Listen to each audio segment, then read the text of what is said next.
Now here's the B-29. One of the largest bombers we've ever made. The wingspan is 118 feet across.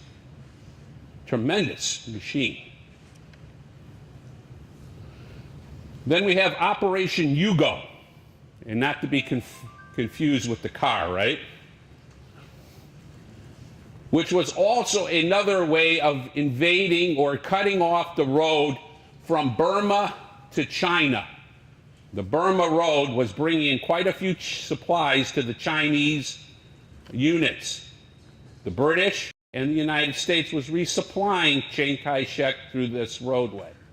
The idea was to use discontented Indian nationals who were sympathetic to the Japanese.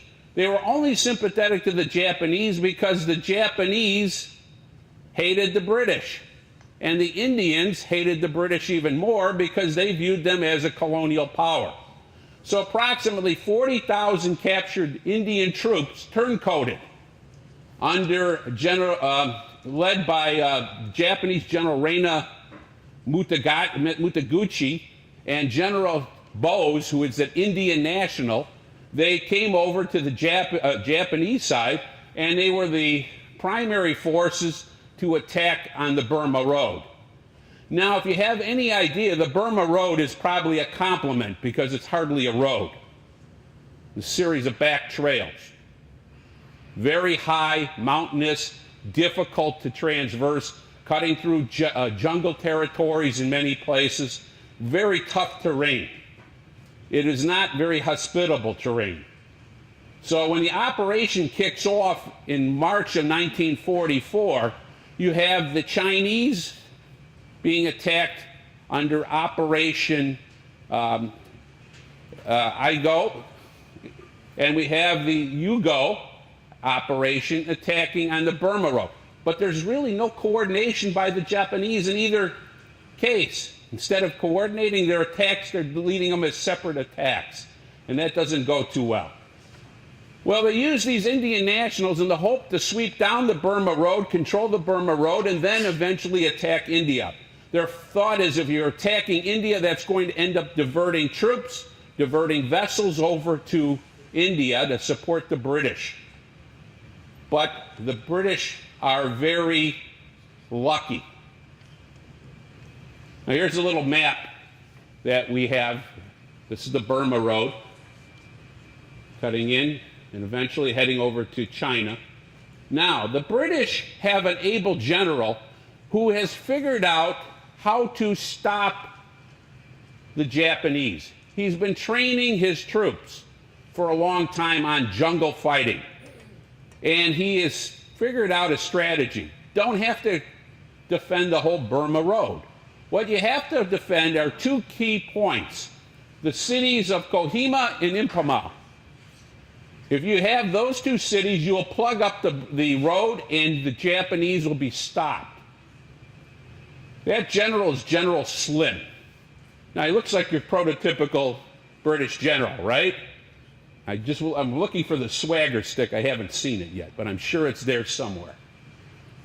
Now, he leads native troops, Burmese and Indians, and some British forces, and they take Kohima and Imphal, and over a 4-month period, while they're nearly surrounded by the Japanese, they hold on for dear life. With irregular supply and reinforcement, they continue to fight and fight and fight and hold on.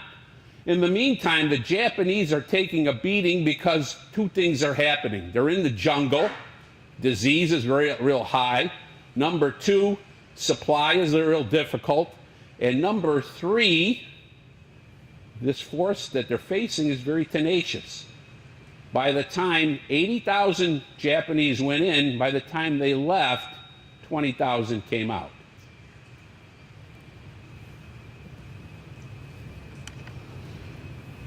At the same point in time, the battle in the Pacific and other places is going real well. We talked about New Britain, New Guinea, all the activity, and we left. Things are going pretty well for the U.S. naval and army as well as marine forces in their island hopping campaign. In 1944, the opportunity arises for General MacArthur to go back to the Philippines. Now, they looked at various places. Where can we attack with a minimum of resistance? Where can we do this where it's going to be a success? They alight on the fact that there's a small island in the middle of the Philippine chain called Leyte. Leyte is lightly defended. There's about 16,000 Japanese troops there. And we're going to be able to land easily and be able to move along.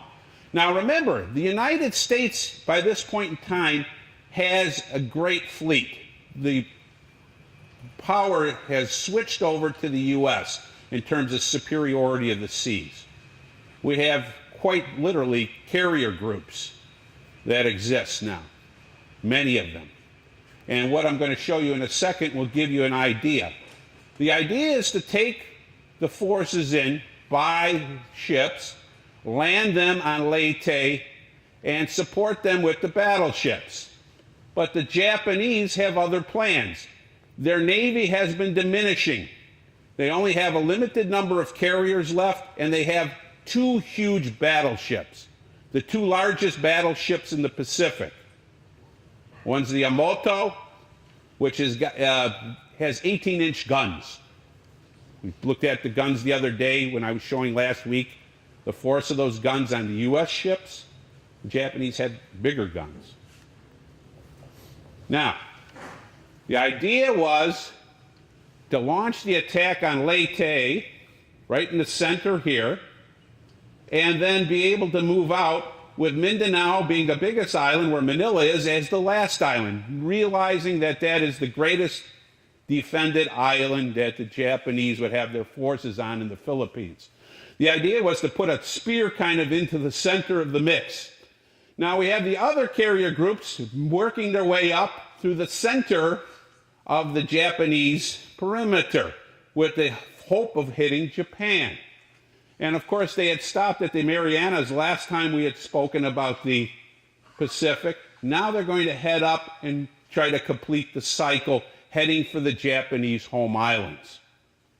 By this point, there's a set piece beginning to develop with the U.S. invasions of these islands.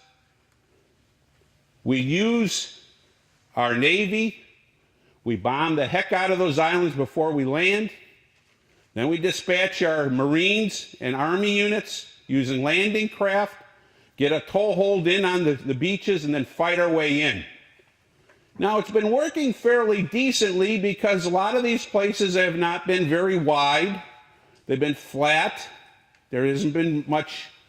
The defenses on many of these islands weren't as well developed. But what we're going to come to see as time goes on, the Japanese start to catch on. We do the same thing every time. Well, the Japanese realize the way to defend this is to dig in, make good in place positions, put tunnels in, put heavy weapons on, and let the forces land first.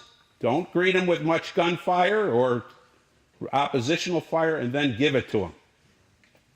And we will see as time goes on, this will be a pattern that will emerge with the Japanese.